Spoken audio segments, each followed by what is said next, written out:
Hello friends, এটা আমাদের এখন আমরা বেরিয়ে যাব, চেক আউট করে দেব। তাই কালকে আর দেখানো হয়নি, এতটাই আমরা টায়ার্ড ছিলাম। এটা ওয়াশরুম, এখানে একটা ওয়ার্ড্রপ ছিল।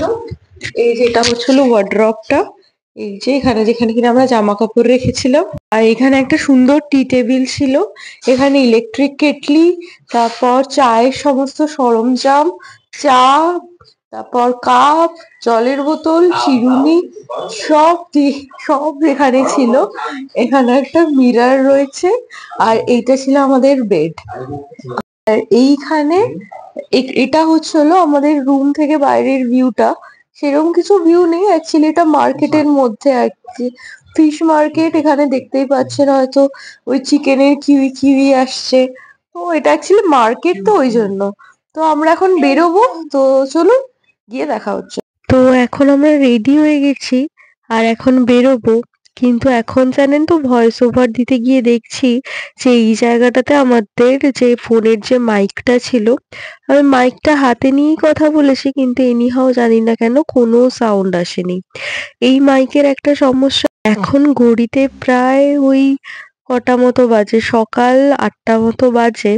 আমাদের গাড়িও এসে গেছে, আর ওই যে ওকে হাই করে দিতে বললাম। আর বাকি যারা এসছে, মানে আমার মা বাবা, ওর মা বাবা, ওর দাদা, সবাই নিচে চলে গেছে।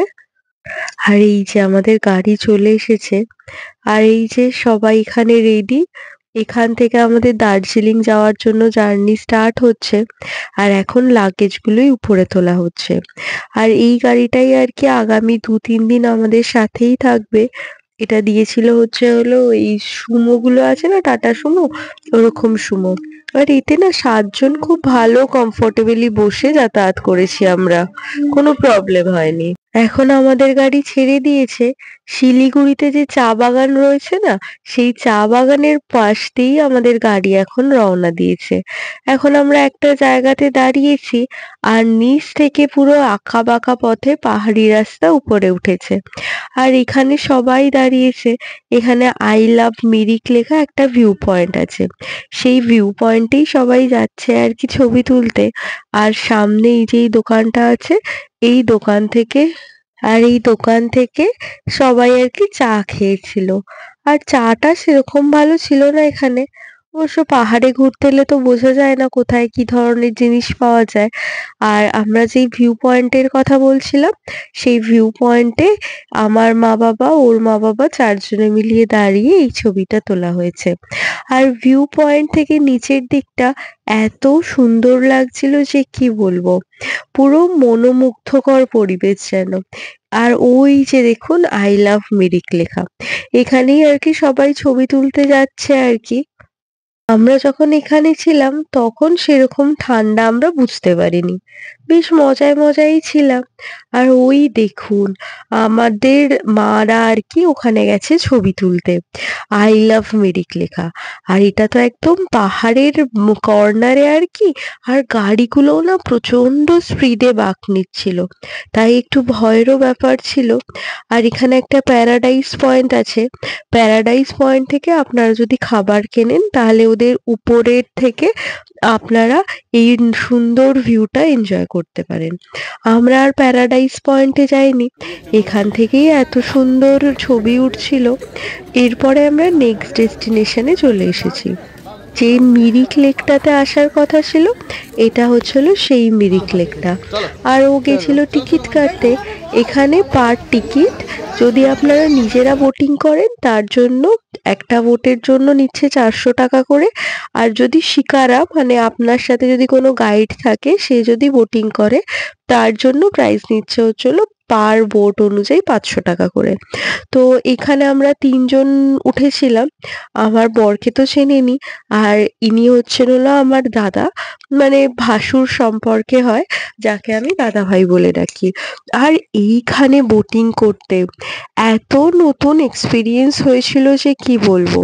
আমরা যদিও এর আগে নৈনিতালেও বোটিং করেছিলাম, কিন্তু মিরিক লেকের বোটিংটা নৈনিতালের মতো অত বড় আর কি লেকটা ছিল না। এখানে ঠান্ডাটাও তো খুব একটা বেশি ছিল না, তাই এই জায়গাটা আমরা সবাই মিলে খুব এনজয় করেছিলাম।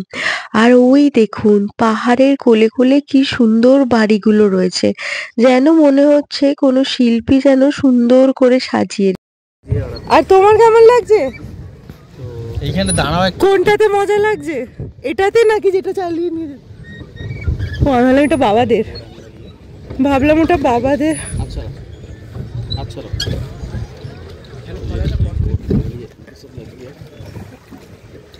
করো করো, প্যাডেল করো, প্যাডেল প্যাডেল প্যাডেল। একবার হাই করে দাও। হাই করো, হাই।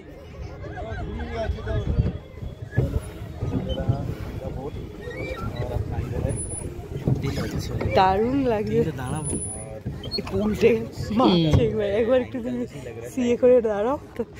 আর আপনারা যদি এই মিরিক গার্ডেনে যাওয়ার জন্য আলাদা করে টিকিট কাটতে হয়। যদি আপনারা মিরিক গার্ডেনে যান তার জন্য পার হেড 50 টাকা করে নিচ্ছে। আর উপরে ওই ব্রিজটা দেখেছেন, যদি আপনারা মিরিক গার্ডেনের টিকিট কাটেন তাহলে ওই ব্রিজটা অ্যাক্সেস করতে পারবেন। কিন্তু আমরা আর মিরিক গার্ডেনে যাইনি, মিরিক লেকেই এতক্ষণ সময় কেটে গেছিল।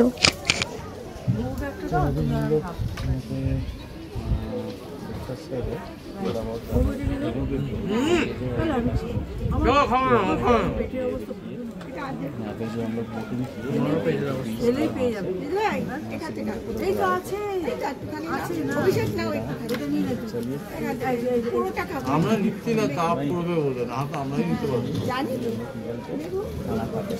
না না না, নেবো না নেবো না। এরপরে আমরা আমাদের নেক্সট ডেস্টিনেশন গোপালধারা টি এস্টেটে চলে এসেছি। এটাও প্রচণ্ড বড় জায়গা জুড়ে আমাদের গাড়ি দাঁড়িয়েছে এই পারে, আর ওই পারের পুরোটাই আর কি গোপালধারা টি এস্টেট। এখন আমরা যাচ্ছি গোপালধারা টি এস্টেটের সামনে, আর সামনে কিছু মিরিকিয়ান সুভেনিয়ারেরও দোকান আছে। আসলে মিরিক তো ওয়েস্ট বেঙ্গলের মধ্যেই, তাই ঘরেরই মনে হয়। তো এখান থেকে আর নতুন কোনো সুভেনিয়ার কিনলাম না। তো এখন আমরা যাচ্ছি ওই টি এস্টেটের ভেতরের দিকটাতে। এখানে এই দেখুন খুব যে বড় বিরাট টি এস্টেট অত বটেই, কিন্তু আমরা যারা কিনা ট্রাভেলার আছি তাদের অ্যাক্সেসটা খুবই কম জায়গার মধ্যে। এখান থেকে একটুখানি গেলেই হচ্ছে হলো গোপালধারা টি এস্টেটের লাস্ট পয়েন্টটা। এটা পুরোটাই চা বাগান, আর এত সুন্দর লাগছে যে কি বলবো, প্রচন্ড সুন্দর এই জায়গাটা। মনে হচ্ছে যেন আজকে আমরা জার্নি শুরু করেছি প্রায় সকাল 8টা কি 9টা মতো হবে। অ্যাকচুয়ালি আমি তো এখন অনেক দিন বাদে ভয়েস ওভার দিচ্ছি, তাই আমার এক্স্যাক্ট টাইমটা না এই মুহূর্তে মনে করতে পারছি না। কিন্তু এখন যখন আমরা এই গোপালধারা টি এস্টেটে ছিলাম তখন এত সুন্দর রোদ উঠেছিল, ঠান্ডা তো লাগছেই না, বরঞ্চ এত সুদিং ওয়েদার ছিল এইখানে কি বলবো। আর এখানে আমাদের অনেকক্ষণ কাটিয়েছি আর খুব ভালো লেগেছে। আর ওখান থেকে বেরিয়ে ও সামনেই একটা দোকানে এসেছিল, ভেবেছিল মোমো খাবে, কিন্তু মোমো তো পাওয়া গেল না, তাই ম্যাগি নিয়ে নিয়েছে এখান থেকে। আর এখন আমাদের গাড়ি গোপালধারা টি এস্টেট ছেড়ে এখন রওনা দিয়েছে আমাদের পরের গন্তব্যের দিকে। এরপরে আমরা যেখানে যাব সেটা হচ্ছিল পশুপতি মার্কেট, যেটা কিনা নেপালের মধ্যে অবস্থিত। আর ওই দেখুন এটা হচ্ছিল পশুপতি মার্কেটে যাওয়ার যে গেটটা রয়েছে সেই গেটটা। আর এর ভেতরেই রয়েছে হচ্ছিল পশুপতি মার্কেট। এখানে যাওয়ার জন্য সবাইকে আধার কার্ড ক্যারি করতে হবে। আর ওই দেখুন লেখা আছে যে এটা নেপালের মধ্যে অবস্থিত। আর এখানে আর কি কিছু দোকান আছে যেখানে কিনা ওই নেপালি সমস্ত সুভেনিয়ার, সমস্ত নেপালি জিনিসপত্র এখানে পাওয়া যাচ্ছিল। মার্কেটটা অনেকটা বড় জায়গা জুড়ে বিস্তৃত। আমরা এইখান থেকে ঢুকে প্রথমেই এসেছিলাম পশুপতি মন্দিরে। পশুপতি মন্দির মানে আমরা প্রথমে ভেবেছিলাম যে এই মন্দিরটা কাঠমান্ডুতে রয়েছে, হয়তো সেই মন্দিরটাতেই নিয়ে যাবে, কিন্তু দেখলাম যে না, গাড়িতে প্রায় 300 টাকা মতো পড়েছিল। আর এই মন্দিরটাতে আমরা 6 জন গেছিলাম। দাদা ভাই শরীরটা এখানে প্রচন্ড খারাপ হয়ে গেছিল, তো তাই সে আসতে পারিনি। মানে পার হেড প্রায় ওই 50 টাকা মতো করে পড়েছিল। আর ইনি তো আমার মা, এই দেখেছেনই হয়তো। আর এইটা হচ্ছিল মন্দিরটা। এই পশুপতি মন্দিরের একটা বিশেষত্ব আছে। পশুপতি মন্দিরে আপনি চারদিক থেকে দেখলেই শিব ঠাকুরের যে মূর্তিটা রয়েছে চারদিক থেকেই দেখলেই একই রকম দেখতে পাবেন। এটাই হচ্ছিল পশুপতি মন্দিরের বিশেষজ্ঞ। আর এখানে আমার মায়ের বক্তব্য হচ্ছিল, এত সুন্দর জায়গা, তুই একটা ছবি তুলে দে। এখন ওই জন্যই মায়ের জায়গা সিলেকশন করার জন্য যাচ্ছি। জায়গাটা ভালো।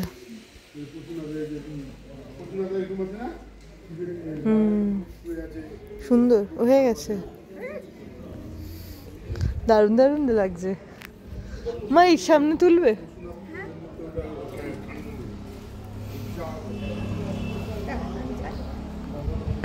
এরপরে আপনাদেরকে পশুপতি মন্দিরটা মানে পশুপতি দেবের মূর্তিটা সামনে থেকে দেখাই। আর এই সামনেটাতে এই তাকাও একবার তুমি, ওই মা ওইদিকে দুজন দাঁড়াও।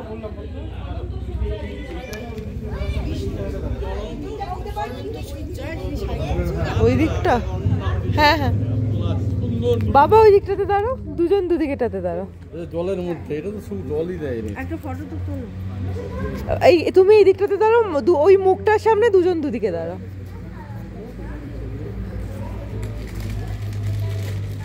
হ্যাঁ এটা পায়রা দেখো, এই দেখো, হ্যাঁ হেড পায়রা দেখো, মাঝে বসে তত্ত্বভাগ হচ্ছে, একা একা চান করছে। এইভাবে ও নামবে, ও মা ও চান করলে ও নামবে, ও চান করছে একা, সব একা একা দেখো, কত ডিসিপ্লিন দেখো, এভাবে একা একা নামবে। সত্যি তাই? মা পড়ছিল একটু জলের মধ্যে। এই যে কেন, কিভাবে? ও চলে যাবে, এই চান করবে। এটা মানে সামনে দেখুন কত বড় সাইজের একটা হনুমানজির মূর্তি দাঁড় করানো আছে। আর এই জায়গাটাও আমাদের প্রচন্ড ভালো লেগেছে। এখানে আর বেশিক্ষণ সময় কাটাবো না, কারণ এরপরে আমাদেরকে যেতে হবে পশুপতি মার্কেটে। যদিও পশুপতি মার্কেটটা অনেকটা বড় জায়গা তো জুড়ে, আর এত কম সময়ে পশুপতি মার্কেটের পুরোটা আর কি কভার করাও সম্ভব না। পশুপতি মন্দিরের সামনেই সুন্দর একটা স্কুল ছিল, আর আমার বহুদিনের ইচ্ছে ছিল এরকম একটা পুরোনো দিনের স্কুলের দালানে বসে যদি কিছুক্ষণ সময়ও কাটাতে পারতাম। আজকে তো রোববার, তাই স্কুলটা বন্ধ ছিল, কিন্তু স্কুলের বাইরে থেকে সুন্দরভাবে মজা করে আমরা উপভোগ করলাম। Tourist taxi stand public point. ओ ये देखिए, यहाँ से आपको जाना है और यहाँ पे मार्केट भी है।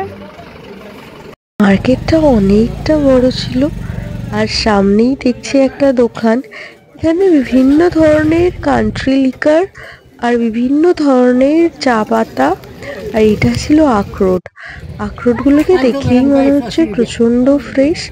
আর এখানে ছিল শ্রিম্প, মানে এক একটা শ্রিম্পের প্যাকেটের দাম চাইছিল 150 টাকা করে, কিন্তু কিরকম হবে তো আর জানি না, তাই জন্য আর কিনিনি। আর নর্থ বেঙ্গলের বিখ্যাত যে ডাললে লঙ্কা আছে, এটা হচ্ছিল সেই ডাললে লঙ্কা।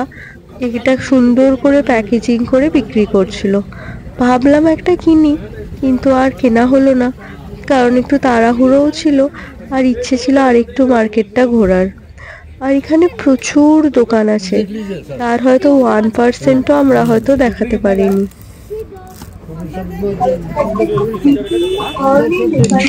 ইয়ারগুলো বিক্রি হচ্ছিল, আমরা এখান থেকে কিনবো ভাবলাম, কিন্তু আর সেরকম কেনা হয়নি কিছুই, শুধু দুটো গিফট কিনেছিলাম আর কি। আর কথা বলতে বলতে আমরা নেপালের বর্ডারের সামনে চলে এসেছি। যেখান থেকে কিছুক্ষণ আগে আমরা ঢুকেছিলাম সেখান থেকেই এখন বেরিয়ে এসেছি।